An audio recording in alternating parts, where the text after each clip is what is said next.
Dulu saya mikirnya kuliah di Saudi cuma buat orang-orang yang kuliah agama gitu.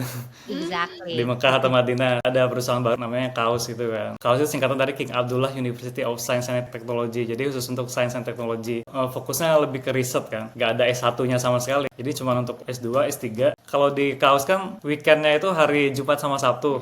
Kebanyakan negara Middle East gitu. Jumat sama Sabtu tuh ada bis gratis untuk umroh gitu buat student. Ah, Terus tiap bulan itu ada bis gratis ke Madinah. Tapi kalau misalkan bulan Ramadan itu bis gratisnya jadi tiap hari. Jadi bisa tarawih di Seru Mekah. banget ini ya. seru Iya, banget. Iya, buat berkesan muslim banget itu nih. seru banget sih. Jadi beliau ini dulu S1-nya di ITB, terus dapat S2 sampai PhD di Timur Tengah, tapi sekarang jadi researcher di UT Austin. Wah, panjang nih, banyak nih yang harus diceritain nih. Awalnya saya sempat gak kepikiran sama sekali mau sampai S3 terutama. Mungkin ini takdir kali ya. Oktober 2015 saya daftar KAUS, terus November 2015 interview, Desember 2015-nya dapat LOE.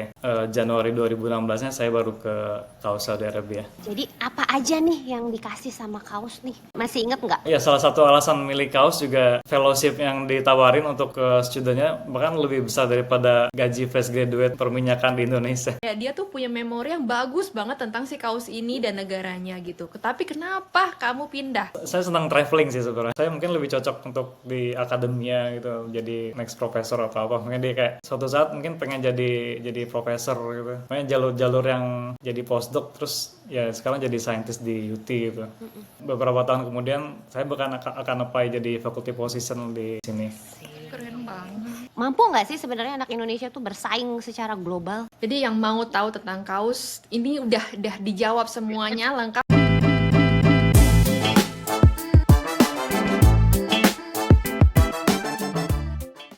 Hai Sobat A+, welcome to A+ Talks where education meets inspirations. Hari ini kita menjawab permintaan netizen nih, Ti. Apa tuh? Semua kayak udah banyak banget kan yang nanya, mana Timur Tengah, mana Timur Tengah nih. Kita bawa nih, kita Tapi bawa nih. bajunya Texas, Ibu. Ini Timur Tengah dari mana masalahnya? Iya, bener. Coba Timur- dijelaskan dengan secara spesifik. Apakah Timur ada Tengah. sangkut pautnya dengan Texas sebelumnya atau gimana nih?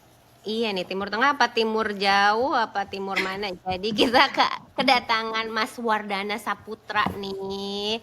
Jadi beliau ini dulu S1-nya di ITB, terus dapat S2 sampai PhD di Timur Tengah, tapi sekarang jadi researcher di UT Austin. Wah, panjang nih, banyak nih yang harus diceritain nih. Wow. Ayo kita kupas satu-satu dari terima kasih dulu sudah datang. Mas Wardana, panggilnya Mas. Ya, Bapak. Wardana atau Dana.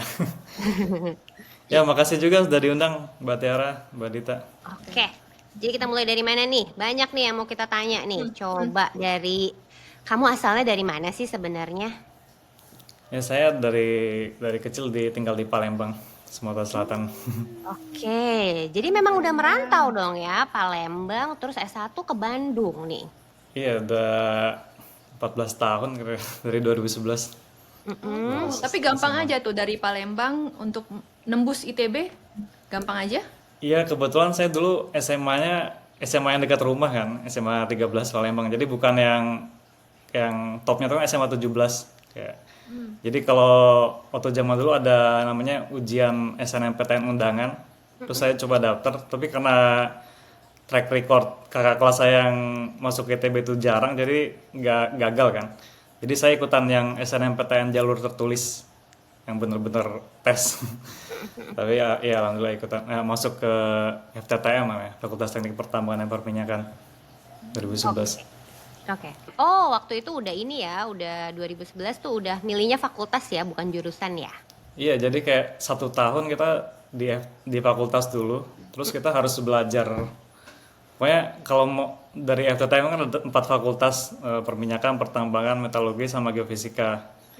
Salah satu yang top itu kan perminyakan waktu itu, jadi harus yang belajar sampai IPK-nya tinggi baru bisa masuk perminyakan. Wah, ini Ibu, kayak tapi dari 2007 juga fakultas dulu atulah, nggak 2011. tapi aku kayaknya udah enggak ya, tua banget ya ketahuan. 2000 berapa? 2007 mah jadi fakultas mau. dulu. Oh Gitu. gitu, Habis itu baiklah. baru lah dari FTTM baru langsung pilih jurusan, and then dari situ gimana nih cara-caranya bisa langsung S2, S3, S1-nya beasiswa juga kah? Ada dapat beasiswa dari Tanoto National Champion Scholarship waktu di Ini ITB. yang terkenal banget itu bukan sih? Gimana dong ceritanya, please? Ya dulu, ya saya dari keluarga yang sederhana ya, jadi kayak kaya raya enggak, kurang mampu juga enggak. Jadi kalau mau daftar beasiswa kayak bidik misi itu nggak bisa kan. Jadi ya otomatis harus cari beasiswa-beasiswa yang lain, terutama beasiswa prestasi gitu. Namanya Tanato National Scholarship zaman dulu. Itu biasanya buat anak-anak yang tingkat 2 ke atas. Jadi dia daftar seleksi administratifnya ngeliat IPK dari tahun pertamanya. Terus ada eh, seleksi tertulis tentang kayak kepemimpinan itulah, psikologis. Sama terakhir seleksi interview.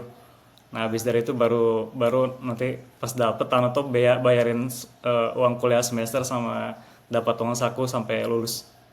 Tapi ada syaratnya, kita harus maintain IPK minimum 3,25 satu, dan itu dievaluasi tiap semester.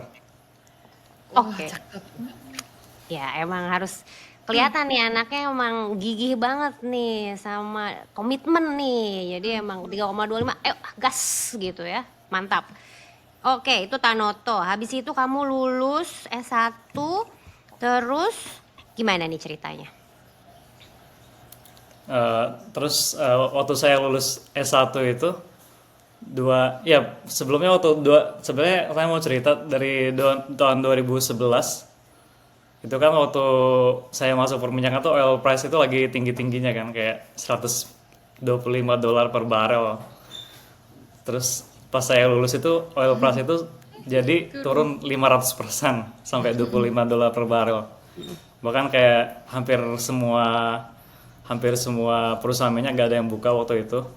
Dulu juga tahun sebelumnya saya sempat ikutan internship di Chevron.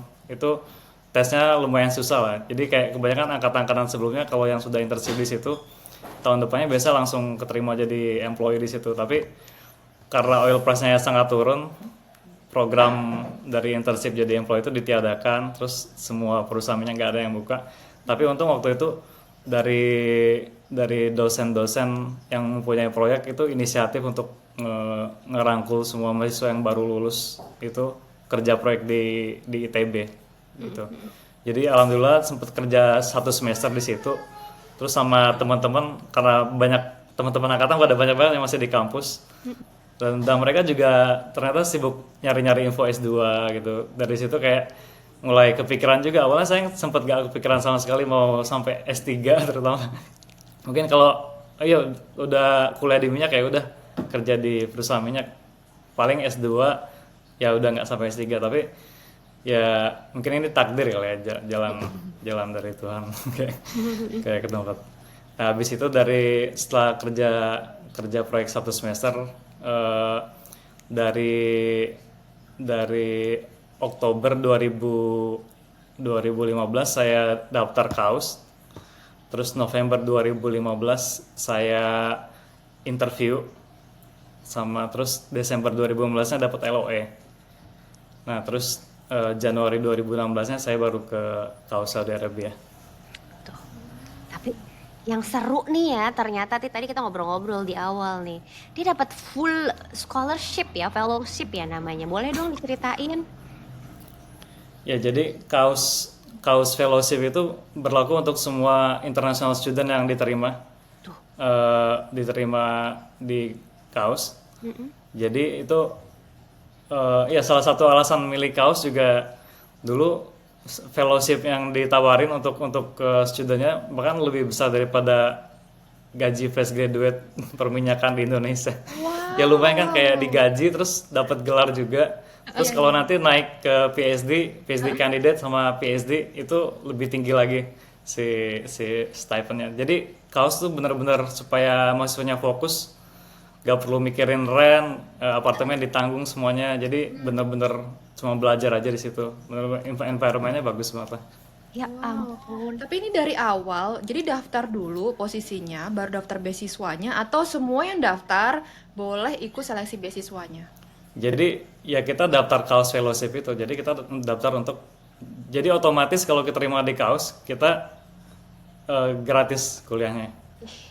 Gila nggak Kebanyakan di Saudi kayak gitu sih. Kebanyakan. Tapi karena kaus adalah private university di Saudi ya. Jadi oh ya, pertama-tama kaus itu baru berdiri kan tahun 2009. Jadi banyak orang nggak tahu. Dulu juga saya pertama kali tahu dari senior di ITB angkatan 2010 sebelumnya. Waktu lagi mau nulis paper, terus dia bilang minggu depan dia mau ke Saudi gitu, mau kuliah di kaus. Hah? Saya bilang kuliah di Saudi. Dulu saya mikirnya kuliah di Saudi cuma buat orang-orang yang kuliah agama gitu di exactly. Mekah atau Madinah. Tapi kan oh enggak, ada perusahaan baru namanya Kaus gitu kan. Khusus untuk Kaus itu singkatan dari King Abdullah University of Science and Technology. Jadi khusus untuk Science and Technology. Terus dia juga fokusnya lebih ke riset kan. Jadi di situ nggak ada S1-nya sama sekali. Jadi cuma untuk S2, S3. Jadi kalau ke sana misalkan ada 10 building gitu. Building untuk kelasnya itu cuma satu. Jadi sisanya research center. Dan saya itu di Petroleum Engineering Research Center gitu ya.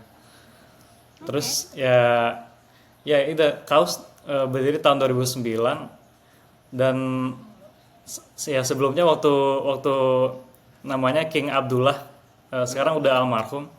Dia punya cita-cita untuk membuat universitas besar di Saudi Arabia. Jadi itu sebagai pusat cendekiawan dari seluruh dunia gitu lah berkumpul di situ. Mungkin mirip-mirip sama waktu Golden Age of Islamic scholars waktu di Baghdad dulu. Dia pengen mengembalikan itu. Tapi dia sempat bilang sama namanya Ali Al-Naimi, Menteri Energi waktu itu. Dia ingin punya universitas itu, gimana cara realisasinya. Terus akhirnya Ali Al-Naimi waktu itu bilang, jadi karena dia Menteri Energi, setiap 1 barel minyak yang dihasilkan itu setengahnya itu dipakai untuk uang universitas itu. Wow. Jadi dia butuh uang banyak kan buat itu. Ya udah, akhirnya uang itu sebagai dana abadi kampus. Bahkan raja pun nggak boleh megangnya, jadi terkumpul 10 billion dollars, 10 miliar dolar. Sekarang uangnya itu meningkat terus sampai 23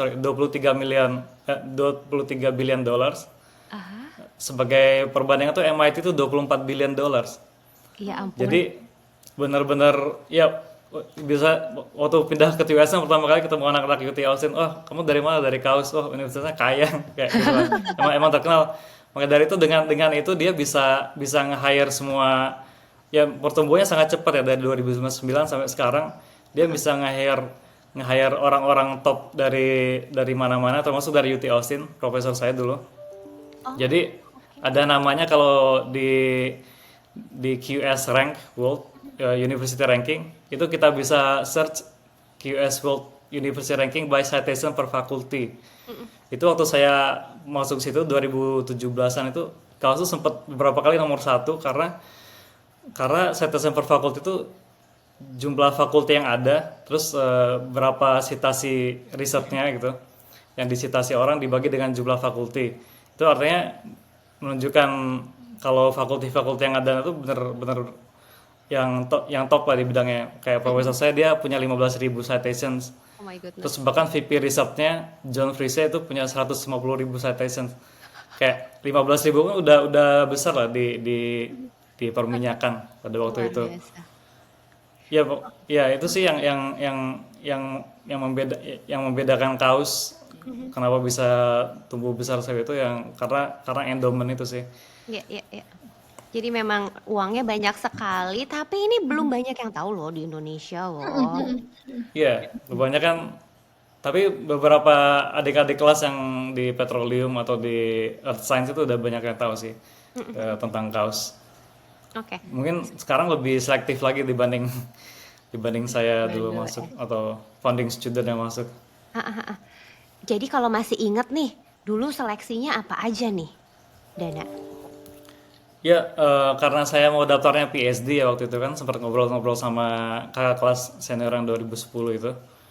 Dia bilang katanya chance buat dapetin PhD student tuh lebih besar daripada cuma daftar master. Itu zaman dulu sih, tapi zaman sekarang udah banyak yang master doang keterima. Jadi waktu itu ya udah berarti kita niatnya mau mau riset. Jadi kita harus menemukan supervisor gitu buat buat ngasih sponsorship ke kita. Nah waktu itu saya email ada 3 profesor, satu orang nggak balas sama sekali, tapi 2 orang lain balas. Dia positif gitu, dia ya tertarik lah pengen jadiin PhD student kan.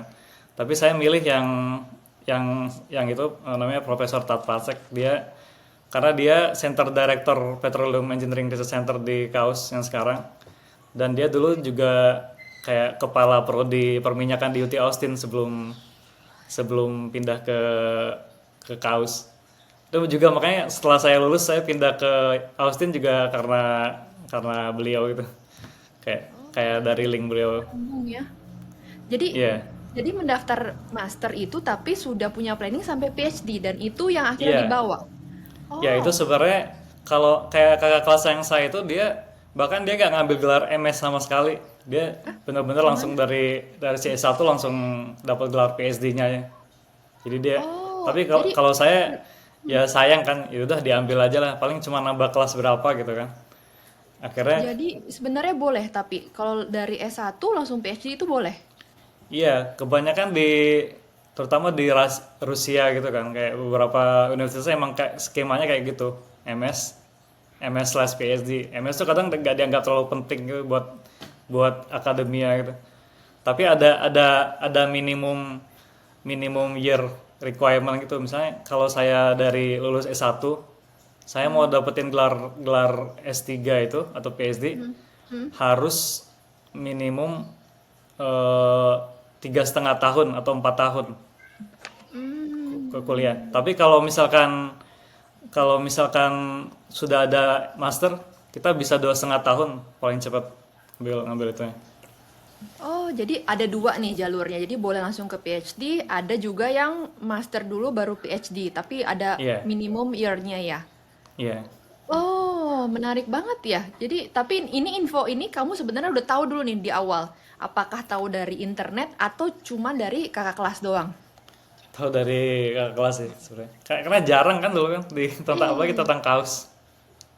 Iya, tapi sekarang Adanya tentang udah terbuka lebar belum nih di internet? Misalnya kalau ada orang nih pengen pengen mengikuti jejaknya Dana nih, gimana ya. caranya? Jadi waktu dulu masih di kaos kita sempat bikin website kaustina.org, kaus in Indonesia yang kaustina. Tapi sekarang kayaknya sudah ganti domain kaustina.com gitu. Jadi kita kasih semua tentang cara masuk kaos, tips-tipsnya segala macam. Kita bayar hosting domain tapi ya gotong royong kan kayak ya jadi murah lah. Ya, buat teman-teman Indonesia yang mau nanya-nanya biasanya kita langsung refer ke website itu kaustina.com atau kaustina.org. Ini baik banget Oh, kalian. baik banget, Ya, bener. kayak ada Tuh, deh. hebat hebat kalian hebat. Jadi yang mau tahu tentang kaos ini udah dijawab semuanya lengkap di situ. Apa aja Iya. di web itu ada apa aja? Apakah ada Misalkan dulu info-info sempat segala macam? sempat disuruh bikin artikel kan biasanya mahasiswa baru. Dulu pertama kali saya bikin artikel waktu jadi maba apa ya 7 alasan kenapa masuk kaos gitu kayak ada di situ. Oke. Yang tadi kan kayak kenapa misalnya kayak dia punya super komputer canggih apa risetnya orang-orangnya gitu. Oke. Wow, wow, wow. Jadi apa aja nih yang dikasih sama kaos nih? Boleh masih inget nggak kayak dapat berapa sih? Terus bisa nggak dipakai untuk hidup tuh cukup banget nggak kalau di Saudi Arabia? Ya cukup banget dulu Iya, kan bisa jalan-jalan. nabung. Apa ya? Jalan-jalan bisa enggak? Ya jalan-jalan bisa saya sampai sering saya seluruh Middle East sampai Jordan, Petra, UAE, Bahrain, kayak kemana-mana. Menarik. Jadi pertama kali ke kaos itu semua visa itu dibayarin, flight itu dibayarin, flight itu kita dikasih uang. Biasa kan universitas lain dibeliin tiket kan. Kalau kita flightnya dikasih uang, dikasih duit lah. Pokoknya sesuai negara asal. Misalnya teman yang dari Amerika Latin itu dapatnya gede banget. Indonesia juga lumayan lah. Kayak bisa beli tiket tiket bisnis mungkin. Tapi Oke, tapi tapi biasanya pakai buat ekonomi terus sisanya buat dipakai yang lain. pintar. Iya. Terus abis dari itu tuh kita kita ke hosting office gitu kan, karena dikasih setiap setiap student tuh dikasih kayak apartemen sharing, tapi yang misalnya two bedroom, eh, punya two bedroom terus punya sharing sharing house gitu. Tapi kalau misalkan kita bawa family, kita dikasih satu rumah townhouse gitu kecil, Kenapa bener-bener nih buat baiknya family. tuh nggak kelar-kelar ya? Emang Iya, kaya baik nih, banget. kayak Terus anak juga sekolah gratis, family betah banget di situ. Dulu dulu belum berkeluarga kan, dulu masih kayak masih di apartemen. Tapi di apartemennya juga udah mewah banget. Sebenarnya kayak dulu nggak pernah masak sama sekali, tapi pas sampai sana karena ada dapur lengkap dengan segala jenis perangkatnya, kan dikasih panci juga waktu pertama kali masuk. Udah akhirnya belajar masak. oh Akhirnya wow. pertama kali masak tuh di situ gitu. Dan seru. Ini Terus juga insurance semua ditanggung.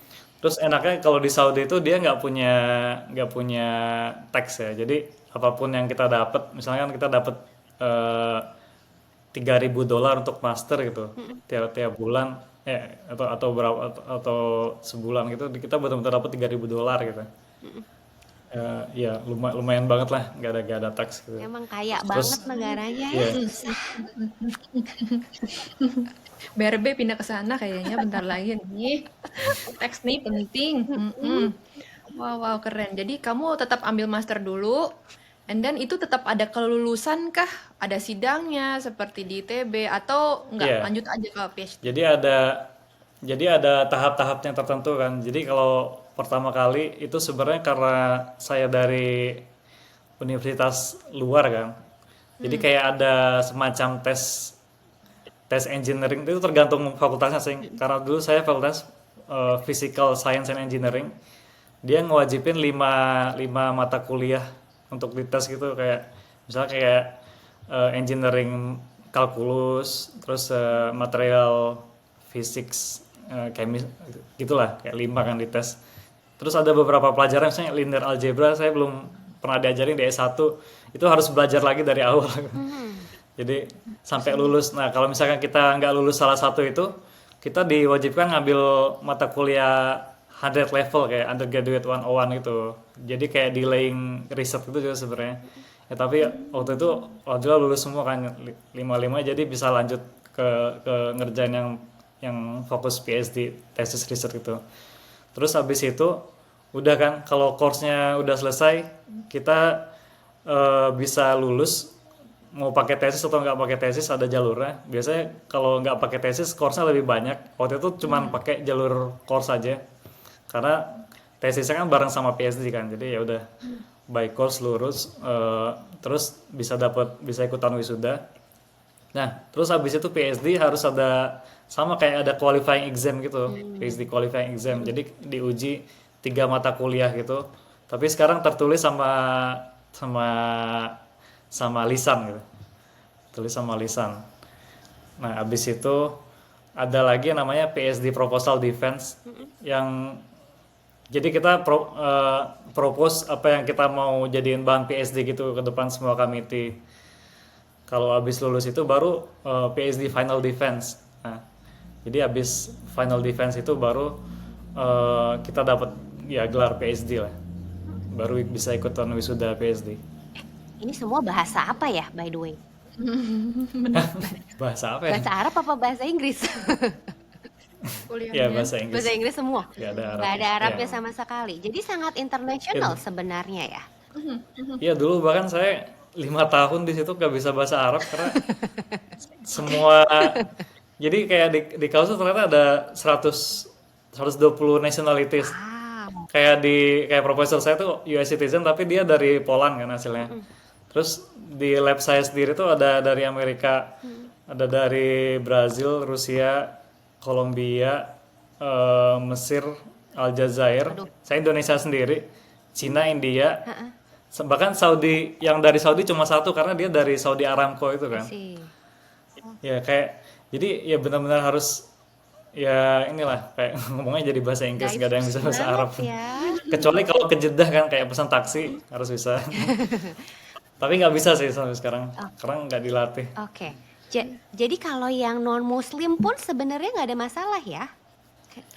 Iya, jadi dia benar-benar mau attract international student kan awal. Jadi sebenarnya sebelum 2009 King Abdullah bikin itu, eh, universitas-universitas di Saudi itu cuman ada satu gender gitu, misalnya kayak khusus misalnya Prince Nora University itu buat Princess Nora University Buat perempuan. itu buat girl atau buat perempuan. Ada lagi kayak misalkan Universitas Ummul Qura di Mekah itu cuma buat laki-laki gitu. Nah, kaos itu kayak universitas mixed gender pertama di Saudi yang ngebolehin itu. Oke. Terus juga benar-benar internasional gitu kan, bang, kayak sampai dulu sempat ada kontra gitu kan dari beberapa yang nggak setuju. Oh, kenapa nih mixed gender bukan muhrim segala macam kan? Sampai dibikin tiga lapis gate gitu. Kayak benar-benar secure, kayak terisolasi gitu kita kan. Dulu kan ada polisi syariah namanya yang sering beroperasi di Saudi. Bahkan polisi syariah pun nggak boleh masuk ke kampus gitu, karena dia kayak kita punya hukum sendiri, kita kayak punya presiden sendiri gitu. Bahkan di sana kita ada pantai juga, karena itu di samping Laut Merah persis kan. Wah. Kita ada private beach gitu. Jadi kalau orang-orang mau pakai swimming suit juga nggak apa sih, nggak masalah. Makanya kita harus protect dari luar itu kan, kayak ya itu ya sih supaya dia attract international. Kan dulu juga waktu pertama kali masuk sana, misalnya kayak hiburan movie gitu, bioskop. Di Saudi itu nggak ada movie sama sekali kecuali di dua tempat, di Saudi Aramco, di perusahaan minyaknya, sama di Kaus. Jadi di Kaus itu kita punya sinema sendiri. Tapi sekarang dengan bergantinya raja yang baru kan, sama Perdana Menteri Prince Mohammed bin Salman, dia lebih open lah, dia anak muda kan. Jadi sinema tuh udah menjamur lah di mana-mana di Saudi. Oke. Wah, nggak usah takut, nggak usah khawatir. Semua bisa. Yang orang-orang Tapi Cina kecuali aja kalau bisa. keluar ya, tapi bahkan sekarang keluar waktu di Riyadh atau di Jeddah juga orang gak pakai jilbab itu udah umum. Udah nggak apa-apa ya sekarang. Terutama di Jeddah sih lebih internasional kan. Ada orang Filipina, ada orang apa gitu. Oke. Seasik apa sih atau seenggak asik apa sih Saudi Arabia menurut kamu untuk hidup, untuk belajar? Kayak gimana sih dia? Ya ya pertama karena kita di samping Laut Merah kan, di Red Sea. Jadi kita kayak ada pulau kecil gitu sebenarnya. Seru sih sebenarnya. Jadi apartemen saya itu depannya Laut Merah. Cakep. Kadang tiap malam kalau bosan saya mancing, terus dibikin pempek ikannya. Oh gitu. Ya seru sih. Terus terutama lokasinya, karena lokasinya sebenarnya kita bukan di Jeddah banget. Kita kayak 1 jam ke utaranya Jeddah. Tapi kalau kita nyetir 1,5 jam ke arah timur itu kita udah sampai Mekah. Terus 3,5 jam ke utara kita udah sampai Madinah. Jadi kayak kalau di Kaus kan weekendnya itu hari Jumat sama Sabtu. Kebanyakan negara Middle East gitu. Jumat sama Sabtu tuh ada bis gratis untuk umroh gitu buat student. Terus kalau tiap bulan itu ada bis gratis ke Madinah. Tapi kalau misalkan bulan Ramadan itu bis gratisnya jadi tiap hari. Jadi bisa tarawih di Mekah. Seru banget ini ya. Iya, Iya, buat berkesan Muslim banget itu seru banget sih. Terus juga ya alhamdulillah ada kesempatan buat haji kan. Jadi waktu itu 1% itu bisa ada kuota hajinya tuh sekali.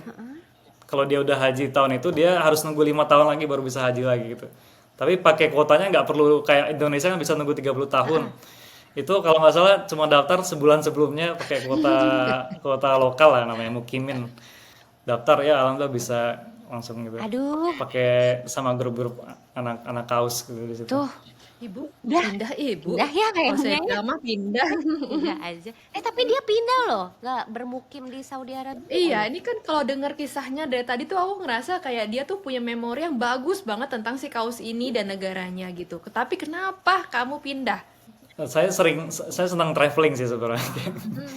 Kalau misalkan di Saudi kan kita kayak benar-benar ya kita semuanya indah gitu kan. Tapi kayak sebenarnya kalau kita keluar dari Kaus itu yang kita lihat tuh kayak gurun gitu kan sampai Mekah. Di Kausnya indah banget, kita kayak tinggal di Golden Gel gitu. Itu bagus banget buat iklim riset atau studi gitu. Tapi kadang kalau mau ke mall, misalnya kayak kita harus nyetir dulu sejam ke Jeddah atau naik bis sejam ke Jeddah gitu. Kalau kalau misalnya tinggal di, ya misalnya ada, kalau ada opsi lain kan, misalnya kayak di Austin ini kan deket kan mana-mana, kayak kita tinggal di tengah kota gitu, kayak ya lebih ke ya sama peluangnya juga ada di sini kan, kemarin waktu lulus kayak ditawarin lanjut ke sini. Tapi sempet nggak sih lamar-lamar gitu di daerah situ Saudi Aramco? Maksudnya itu Iya, kan bagus banget sempat, gitu. Jadi, iya, saya sempat lamar di namanya Sinopec, itu kayak perusahaan nah ya. internasional oil company China. Itu ngebuka lowongan riset riset scientist eh, untuk itu di situ, di samping Aramco itu. Dan waktu itu saya keterima, tapi waktu itu tahun 2020 kan, saya belum lulus kan, 2021. Waktu itu profesor saya kena cancer waktu itu. Jadi kayak sempet sempet ada delay gitu dalam penyelesaian tesis saya gitu kan. Jadi kayak, terus juga kayaknya dia juga juga kurang terlalu kurang terlalu suka sama Chinese oil company gitu, mungkin karena dia dari US gitu, kayak ada sentimen apa gitu ya. Tapi mungkin dia juga nggak tahu ya, pengen mungkin ngelihat kalau kalau misalnya aku mungkin lebih cocok, saya mungkin lebih cocok untuk di akademia gitu, jadi next next profesor atau apa. Mungkin dia kayak, ya saya juga bilang sih suatu saat mungkin pengen jadi profesor gitu di, makanya jalur-jalur yang jadi postdoc, terus ya sekarang jadi scientist di UT gitu. Mungkin beberapa tahun kemudian saya akan apply jadi faculty position di sini. Keren banget. Jadi sampai di UT Austin nih karena referral dari profesornya Wardana kah? Ya, karena dari referralnya itu juga, eh, kalau kalau dari QS rank juga, kalau misalkan by petroleum engineering, nomor satunya UT Austin Betul, masih kayak betul. kayak by subject. Oke, emang udah jalurnya nih ya. Kita punya nih nanti bentar lagi Menteri Energi. Aman. Oh, mendingan di sana aja nggak Kayaknya nggak mau sih? balik sih. Saya support Anda di sana dulu sebentar aja lagi. Oke. Jadi, Wow, wow. kalau ini nih, kamu kan jalurnya perminyakan nih. Ini kayaknya mungkin masih banyak yang galau juga nih. Masih jadi jurusan yang menjanjikan nggak sih sebenarnya perminyakan ke depan? Ya, ya itu sebenarnya kayak yang perminyakan tuh sangat tergantung sama industrinya sih sebenarnya. Dulu juga waktu waktu waktu saya masuk kan, saya cerita $125 kan per barel. Itu dulu ternyata waktu di ITB, FTTM itu tuh salah satu fakultas yang paling susah tingkat kesulitannya, bahkan ngelain stay sama FTI 1:31. Terus pas lulus itu katanya nurun, turun drastis gitu, karena yang ngeliat alumninya kayak susah gitu kan cari pekerjaan. Tapi kalau saya lihat kayaknya kalau di global itu masih masih masih sangat terbuka sih, terutama kayak kita masih butuh oil kan sebenarnya, kayak mau ada renewable energy juga, kita masih demandnya sangat-sangat tinggi kan, jadi kayak tetap harus eksplorasi, tetap harus jalan gitu.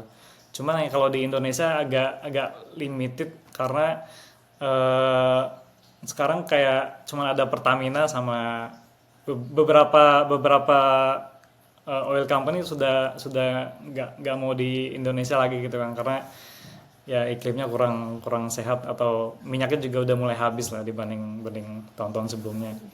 Tapi bisa bisa bisa bisa berkarir di luar negeri itu masih banyak yang lagi dibutuhin. Oke. Jadi masih banyak ya sebenarnya future-nya untuk yang berminat di petroleum Masih engineering. dong, Iya, Ibu. selagi minyak masih dibutuhin ya, ya Please, pasti masih, ada orang please. yang gitu. Agak panik Please, dikit masih kan, ya. panik dikit. Panik loh saya, Ibu nanya gitu tuh saya langsung jawabannya apa Soalnya nih ya? volatile sekali kan perminyakan. Ya sangat sangat, sangat volatile, tapi juga ya itu bukan pertama kali sih. 2015 dulu juga waktu zaman Covid kan, 2020 sampai minus kan harga minyak dunia. Tahun 70-an juga waktu, ya banyak lah. Tapi survive lagi gitu. Betul. Sama sekarang juga kalau misalkan mau kemana, coba tech companies gitu, AI atau apa, banyak juga kan yang di layoff. Betul, betul. Kayak sebenarnya nggak ada yang benar-benar aman gitu. Mungkin kalau kecuali kalau kerja di Europe gitu ya. Jadi Ada jalur protection terhadap employee-nya lebih. jalur orang tua mungkin itu aja kali ya yang terjamin ya kalau yang Atau lain. usaha sendiri gitu. Oke. Terus Wow. apalagi nih Ti? Mau nanya apa lagi Ti? Nah, sekarang jadi kan tadi di refer nih. Apakah segampang itu tiba-tiba langsung dapet atau gimana? Apa tetap ada prosesnya atau seperti apa? Ya prosesnya interview gitu sih. Jadi kayak eh, jadi interview sama sama profesor yang sekarang.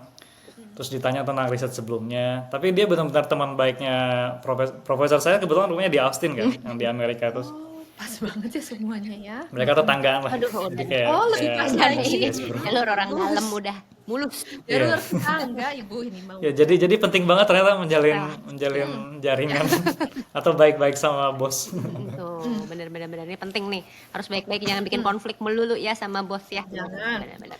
Ya kebanyakan PhD itu ternyata sesimpel menjalin hubungan sama supervisor aja sih. Ah, Banyak teman-teman yang PhD di tengah jalan yang konflik lah, akhirnya nggak selesai gitu. Nah, kalau konflik antara student sama PhD sama fakulti pasti kampus ngebelain fakulti sih. iya sih. Jadi kebanyakan studentnya yang keluar gitu. Ya gitu sih. Oke. Kebanyakan. Wardana aku mau nanya. Kamu nih kan dari Bandung, terus ke university yang uangnya banyak banget nih di kaus yang researchnya luar biasa. Terus sekarang kamu di UT Austin, one of the best petroleum engineer juga di situ gitu. Sebenarnya Indonesia nih kalah nggak sih? Terus anak-anak mahasiswanya mampu nggak sih sebenarnya anak Indonesia tuh bersaing secara global? Kalau orang-orangnya menurut saya banyak sih orang-orang Indonesia yang pintar. Misalnya kayak waktu pengalaman di kaus, kan saya labnya peminyakan kan. Terus ada di Petroleum Center itu ada lab geologi, namanya Profesor Volker Fahrenkamp dari Belanda. Itu 80% studennya dari Indonesia. Oh wow, oke. Karena dulu dia pernah kerja di Indonesia kan sebagai geologis. Oke. Terus dia rekrut dua Indonesian student, ternyata bagus kan kinerjanya. Terus adik-adik kelas yang dari teknik geologi ITB sama geofisika tuh pada daftar di situ. Terus diterima semua sama dia karena emang kerja mereka bagus. Ya gak kalah lah Indonesia. Bahkan juga waktu pertama kali kesini kan ketemu sama bos yang baru di sini. Oh katanya, ya nih saya punya banyak teman Indonesia di oil and gas itu kayak pinter-pinter lah kayak jago gitu. Ya nggak kalah lah ya dibanding yang lain. Pendidikan juga dulu waktu di ITB sebenarnya yang kurikulum yang diajarin tuh udah mungkin masuk kurikulum S2, S3 juga kayak beberapa yang nggak tahu sih kalau di jurusan lain mungkin di perminyakan tuh udah ngecover banyak tuh buat kedepannya gitu. Jadi nggak terlalu kesulitan. Yang S2 di luar negeri di US terutama IPK-nya 4 itu gampang lebih mudah lah dibanding kalau mau dapat IPK 4 di ITB-nya. Oh, nggak kalah orang Indonesia tuh bisa. Bisa, berarti bisa nih ikuti jejaknya Wardana. Tapi semulus itukah perjalanan kamu sampai sekarang? Kok kayaknya nggak ada cacat celah nih? Atau sebenarnya ada? Ya itu sih yang paling ya dulu saya benar-benar nggak kepikiran mau sampai PhD gitu kan. Ya udahlah paling kerja di perusahaan minyak, terus udah happy life di Indonesia atau dulu saya di Chevron Balikpapan kan mungkin atau di mana gitu kan. Ya itu waktu yang momen terendahnya kayak nggak ada bukaan sama sekali, terus akhirnya kerja proyekan gitu kan. Tapi di saat itu juga akhirnya ada aja jalan-jalan yang lain gitu kan, kayak akhirnya udah sampai dapat PhD sama sekarang bahkan sampai research scientist itu kayak ya ikutin aja jalannya kan. Ya, benar. Iya. Tapi jujur waktu abis dari S1 itu saya cuma daftar di kaus karena dulu belum ada IELTS sama sekali kan belum ada kepikiran gitu kan waktu kuliah. Baru kepikiran tuh setelah lulus kuliah. Jadi baru mulai daftar IELTS, belum pernah tes sama sekali. Ya udahlah cari universitas yang IELTS-nya kecil. Kalau cuma nerima 6 kan. Dulu IELTS saya cuma 6,5 ya udahlah masuk situ. Gitu ya. Tapi cuma daftar kaus aja sih untungnya dan untung keterima gitu. Ya alhamdulillahnya. Ini jalur doa juga nih kayaknya dari orang tua. Iya. Ya. Dan orang tua selalu dukung kamu kemana aja. Ini jadi jauh banget sama orang tua nih. Iya, ya alhamdulillah selalu mendukung sih orang tua, selalu mendoakan lah. Dulu padahal ibu saya tuh pengen saya masuk kedokteran, cuman Terus? saya kayak jiwanya suka yang teknik lah, kayak kan kedokteran banyak ngapalnya terus nggak terlalu banyak matematika, yang terus saya suka matematika kan lumayan kayak. Udah akhirnya ibu saya ya udah setuju lah masuk ITB. Dulu pilihan kedua saya kedokteran apa gitu, kedokteran Unsri. Oke. tapi nggak bakal keterima sih karena pasti kira tinggi kan, nggak mungkin pilihan kedua gitu. Ya terus juga ya alhamdulillah orang tua saya sangat suportif ya, bahkan menurut mereka tuh mungkin pendidikan tuh investasi yang paling penting gitu loh. Jadi mereka nggak pelit sama sekali kalau saya mau bimbel. Dulu di SMA saya bimbel kan, atau kursus bahasa Inggris, atau ya pokoknya mereka nggak pelit lah soal pendidikan. Oke. Nih solid banget nih. Tapi kalau ini nih, kalau dengar-dengar teman-teman yang PhD nih kan sebenarnya masa yang paling sulit nih katanya. Kamu pernah nggak sih merasa dalam keadaan down kayak, aduh ini nggak beres-beres, nggak tahu ujungnya di mana, terus apa yang kamu lakukan? Iya sih paling ya ya ada pepatah yang Indonesia yang paling saya sering ikutin tuh kayak apa, berakit-rakit kita dahulu, berenang-renang ke tepian, bersakit-sakit kita dahulu, bersenang-senang kemudian. Ya selalu itu menurut saya penting banget, soalnya kayak ya udahlah saya berusaha untuk selalu delay gratification, kayak ya udahlah kita susah-susah dulu, kayak ya mungkin waktu PhD juga sering juga begadang gitu kan, kayak ya tapi profesor saya tuh selalu bilang kayak tesis itu tuh akan kayak salah satu mahakarya kalian lah gitu loh. Jadi kalau bisa kalian bekerja keras dengan tesis itu karena akan selalu dilihat sampai kapanpun kan, ketika kita udah meninggal pun masih hasil tesis itu masih dilihat itu kan, hasil PhD kita. Misalnya kita kalau jadi profesor atau apa paling refernya ke tesis itu lagi. Jadi kayak ya berusaha bikin tesis yang semaksimal mungkin lah. Keren emang udah ini mati Bungkus dah ini. Parkojo. Mau dong apa pesan-pesan untuk anak-anak muda nih, gen-gen yang baru ini di Indonesia, gimana caranya biar bisa jadi wardana berikutnya? Apa sih yang mereka harus lakuin dari sekolah deh, dari sekolah ini sebelum mereka S1, S2, S3? Apa yang mereka harus tanamkan di diri mereka biar bisa menjadi wardana berikutnya? Ya mungkin kalau sekarang dari S1 dari SMA ke S1 udah mulai ada ini kan, udah mulai ada beasiswa kayak beasiswa Indonesia Maju itu kan untuk ke luar negeri kan. Jadi lebih banyak lagi lah peluangnya gitu. Terus juga beasiswa lain, pengumuman beasiswa itu udah banyak lah di sosial media. Bahkan kita ya salah satunya di podcast ini, atau kadang kalau scroll feed di Instagram atau X atau dimanapun kadang lihat kan ada pengumuman beasiswa, bahkan sekarang udah bisa dicari, sekarang lebih canggih lagi ada di ChatGPT, bilang aja saya mau beasiswa di Norway gitu, nanti keluar semua listnya. Jadi informasi itu udah tersebar banget gitu. Jadi ya tapi kalau bisa jangan ya dulu saya beruntung sih karena daftar di satu tempat terus keterima, tapi saya ada pengalaman dari teman yang teman Yuti, dia itu sudah daftar beasiswa 95 kali dan 96 kali ini baru dapat fully funded akhirnya di Yuti kan. Dia benar-benar gigih banget karena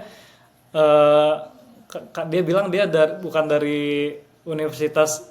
Oh, misalnya kalau di KAUS salah satu indikatornya dia ngelihat kita dari universitas mana, misalnya kayak ITB atau UI, itu top 10 university di Indonesia nggak? Kalau iya mungkin kita bisa lanjut tahap selanjutnya gitu. Nah mungkin dia udah kalah di awal gitu karena dia bukan top 10 university di Indonesia gitu, tapi dia mencoba akhirnya bisa gitu. Setelah ke 96 kali itu benar-benar ya sih, sangat kisah nyata, sangat diapresiasi. Jangan takut gagal juga. Terus juga beberapa hal itu bisa disiapkan jauh-jauh hari kan, terutama kayak kalau mau kuliah di US itu GRE penting kan, kayak GRE atau SAT atau TOEFL dan IELTS juga secara umum kan. Itu kalau bisa dari beberapa teman saya yang di perminyakan tuh ada yang udah nyiapin dari tingkat 2 gitu. Tingkat 2 terus jadi pas ada seleksi di tingkat 3 ke tingkat 4 ada beasiswa dari Total gitu. Total Oil Company. Dia dapat double degree Colorado School of Mines terus sama IFP France gitu. Dan orang-orang nggak tahu beritanya itu nggak ada yang siap kan, tapi dia udah menyiapkan dari pas dia tingkat 1 tingkat 2 gitu. Jadi dan dia pengumuman beasiswa itu bisa datang kapanpun juga. Oke.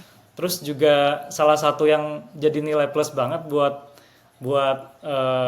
CV kita, buat daftar itu kalau bisa kita ada exposure internasional gitu kayak.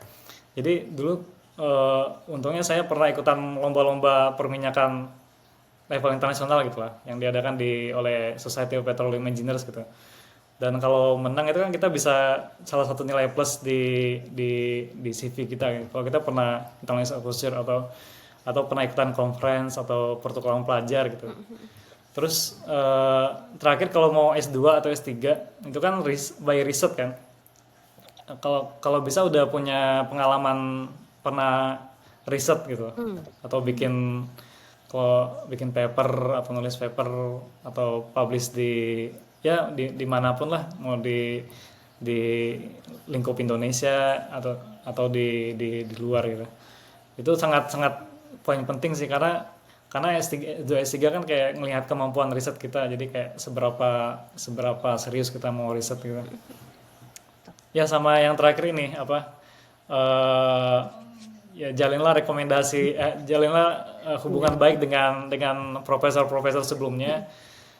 Soalnya waktu daftar kaos juga kita butuh 3 rekomendasi dari dosen. Waktu itu saya ke dosen-dosen ITB yang sangat baik, mereka ngasih saya rekomendasi. Juga misalnya dari kaos ke UT Austin juga dari rekomendasi ya. Soalnya sangat penting lah jalin rekomendasi hubungan baik sama siapapun.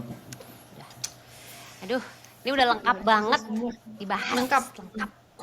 Banget paketnya. Thank you banget nih Wardana udah berbagi banyak sama kita. Semoga sukses. Kita tunggu nih menjadi dosen. Jadi dosen UT Austin pertama nggak ya yang Indonesia atau udah ada? Tolong nanti diukir Kayaknya ya. udah ada. Udah ada ya. Tapi mungkin kalau Tapi nggak akademi apa-apa, cari yang di tempat lain gitu. Bisa pindah-pindah. Tuh. Jadi udah dibahas banget banyak sama Wardana. Informasi banyak, bener, setuju banget. Udah banyak, tinggal dicari, dipersiapkan dari sekarang. Yang kecil-kecil mulai dipersiapkan. Cari dulu informasinya. Sama jangan lupa jaga relationship sama semua orang, harus baik sama semua orang. Dan ini juga delay gratification kata Wardana tuh tadi, berakit-rakit ke hulu, berenang-renang ke tepian. Jadi nggak apa-apa, sakit-sakit sekarang, senang-senangnya nanti ya. Oke, thank you so much Wardana udah berbagi. Semoga sukses semua rencana-rencana ke depannya. Semoga nanti semakin banyak nih anak Indonesia yang juga bisa mengikuti jejaknya Wardana menjadi diaspora. Ya, makasih banyak Mbak Dita, Mbak Tiara sudah jadi invite. Ya semoga ya saya sempat lihat kan YouTube channel podcast ya, sangat bagus lah isinya. Semoga makin banyak anak-anak muda Indonesia yang berkarya di luar negeri. Benar banget. Ya, terutama lagi susah gitu kan, lagi ini. Iya tuh, dan bisa. Ya, sukses selalu. Ingat buat kan teman-teman. bahwa orang Indonesia tuh nggak kalah di luar. Ya. Oke deh, Sobat AI Plus, terima kasih juga sudah menyimak kita. Jangan lupa dicatat-catat yang perlu. Jangan menyerah, jangan takut gagal. Tiru dari Wardana dan jangan lupa follow dan subscribe di channel kita untuk informasi-informasi selanjutnya. Terima kasih banyak. Terima kasih. Jangan lupa follow Makasih ya dan lihat Instagramnya kita juga. Oke deh, bye.